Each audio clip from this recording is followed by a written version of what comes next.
முதலமைச்சர் கண்ணிமை போல் பாத்துக்கிறாரு. இருங்க, அங்க நடந்த பிரச்சனைக்கு யார் காரணம் என்னெல்லாம் பேசினா இவங்க வாயை திறக்க முடியாது.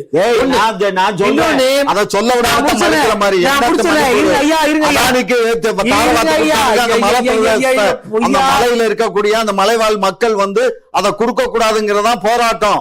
இத தெரியவா அப்படியே திருப்பி நாய் சாமியார் அநியாயம் பண்ணிட்டு இருக்காங்க. One mark question. மணிப்பூர் மாநிலத்தில் நடந்த பிரச்சனையை அந்த மாநில முதலமைச்சர் பார்த்துட்டார். அப்ப அந்த ஓட்டு போட்ட மக்களுக்கு ஒரு நன்றியோடு இருந்திருக்கிறார். காரணம், ஒரு மாநிலத்தில் பிரச்சனை யார பார்த்தாரு, நடவடிக்கை நினைக்கிறீங்க நீங்க? அங்க காவல்துறையில வந்து சரிப்படுத்தப்படலையா, பார்க்க வைக்கப்படல. அங்க எவ்வளவு நாளா? 6 மாசமா பிரச்சனை. சமூகத்தின் நடுவில் நடந்த பிரச்சனை இது. எப்படி சொல்றது, கரெக்டா சொல்ல போனா ஒரு 500 துப்பாக்கிய கொடுத்தானுங்க, ராணுவ துப்பாக்கிய கொடுத்து பப்ளிக்க சுட்டானுங்க.